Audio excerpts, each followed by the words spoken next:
आ रही है विजय सेल्स से बात करने की, वहाँ के मैनेजमेंट से बातचीत करने की। और जीएसटी राहत फेस्टिव सीजन का डबल बोनांजा है। इन दोनों फैक्टर्स से बिक्री में आखिर कितनी ग्रोथ देखने को मिल सकती है? कौन सी कैटेगरी सबसे अच्छी बिक्री की ग्रोथ दिखाएगी? दिवाली की सेल्स की बात करें, पूरे ओवरऑल आउटलुक की अगर हम बात करें, तमाम पहलुओं पर बातचीत करेंगे। विजय सेल्स के एमडी नीलेश गुप्ता हमारे साथ जुड़ गए हैं। और विजय जी, बहुत बहुत नीलेश जी, आपका बहुत बहुत स्वागत है हमारे साथ, आप चर्चा में जुड़ रहे हैं।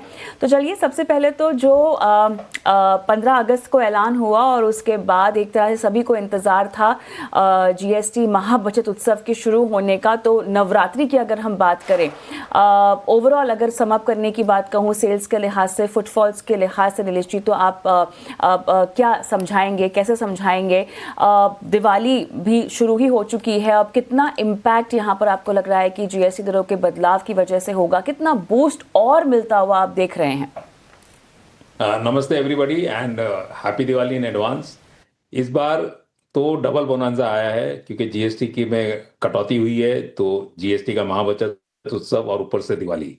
तो हमने जो देखा है कि जब जब अनाउंसमेंट हुआ तब थोड़ा लोग स्मार्ट हैं। इंडियन कंज्यूमर हमेशा स्मार्ट रहा है, तो उसमें थोड़ा जो कैटेगरी में रेट कम हुए थे वहाँ खरीदारी बंद कर दी थी, तो थोड़ा सा वो लल आया था। लेकिन 22 तारीख के बाद वो सारे डबल आ गए हैं एंड काफी हमें ग्रोथ दिखाई दे रही है इस साल। जो हमें दिख रहा है, तकरीबन तकरीबन बिफोर द जीएसटी कट हमें लगता था कि 10 से 12% की ग्रोथ आएगी, पर इस बार मुझे लग रहा है कि 15 से 20% ग्रोथ आ जानी चाहिए। नवरात्रि शुरू हो गए थे, नवरात्रि में बहुत अच्छी सेल आई है और अभी भी आ, शनिवार को धनतेरस है, लेकिन सेल ने काफी अच्छा पकड़ा हुआ है। तो उस हिसाब से 20% ग्रोथ तो मुझे लग रहा है इस बार आ जानी चाहिए। नीलेश जी बहुत ऑप्टिमिस्टिक साउंड कर रहे हैं। आपसे बातचीत करके बहुत अच्छा लगा। स्नेही यहाँ पर मैं आपसे बात कर रही हूँ। हमें बताइए नीलेश जी कि कौन सी कैटेगरीज ने फेस्टिव सीजन जो कि नवरात्रि से लेकर अब तक का जो रनअप है, कौन से कैटेगरीज में आपने काफ़ी अच्छा मूव देखा और कहाँ पर आप स्लो डाउन देख रहे थे?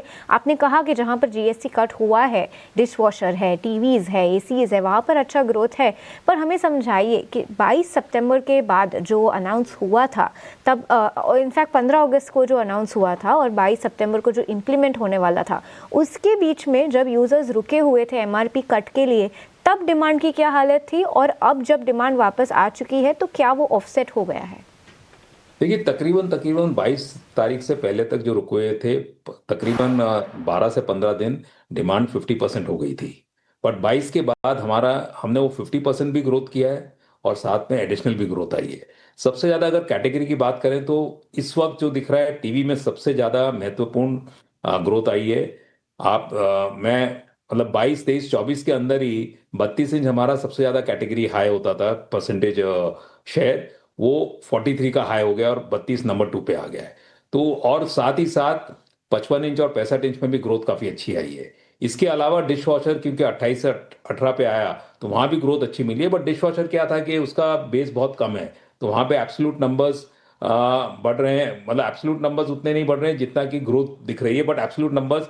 अब सबसे बड़ा फायदा डिश वॉशर में ये हो जाएगा कि जैसे अब मेट्रो के अंदर हर घर में वॉशिंग मशीन होती है, वैसे ही मेरे ख्याल से अब हर घर में डिश वॉशर आ जाएगा। ऐसा नहीं था कि 10% अगर कम नहीं होते तो नहीं ले सकते, बट एक रीजन मिल जाता है उनको कि खरीदने का। तो वो एक बहुत बड़ा महत्वपूर्ण फायदा है। और एसी एसी पे तो अभी तक हमने टच ही नहीं कर पाए, बिकॉज जो मौसम है वो एसी खरीदने के गर्मी नहीं है इतनी।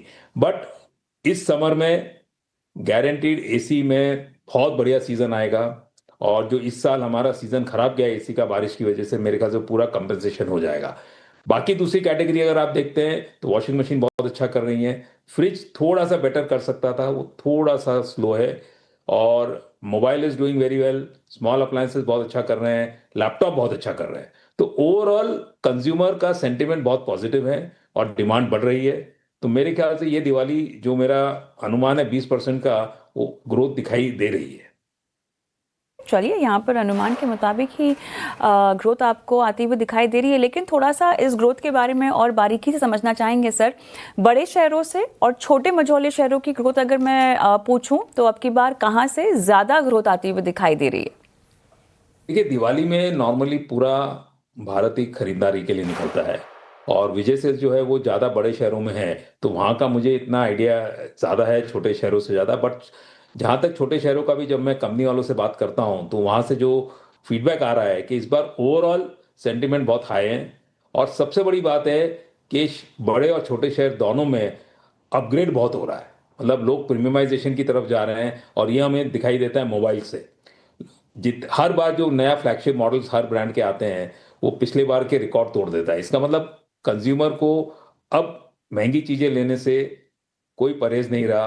और उसका एक महत्वपूर्ण कारण ये है कि हमारे यहाँ ईएमआईज रहती है, और जितनी भी प्रीमियम प्रोडक्ट्स आती हैं उसमें ब्रांड्स और रिटेलर लाइक विजय सेल्स मिलके ईएमआई अच्छी देते हैं कि 0-24 दे दिया, 24 महीने तक आप दे सकते हैं, या 18 महीने तक दे सकते हैं विदाउट डाउन पेमेंट, या छोटे से डाउन पेमेंट में बड़ा। उस वजह से लोगों को क्या लगता है कि जहां हम 2-2,500 रुपए का ईएमआई करेंगे, उसकी जगह हम 3,000 का कर लेते हैं, या 1,500 की जगह 3,000 ईएमआई भरने में तकलीफ नहीं, लेकिन बड़ी चीज बेहतर चीज लें।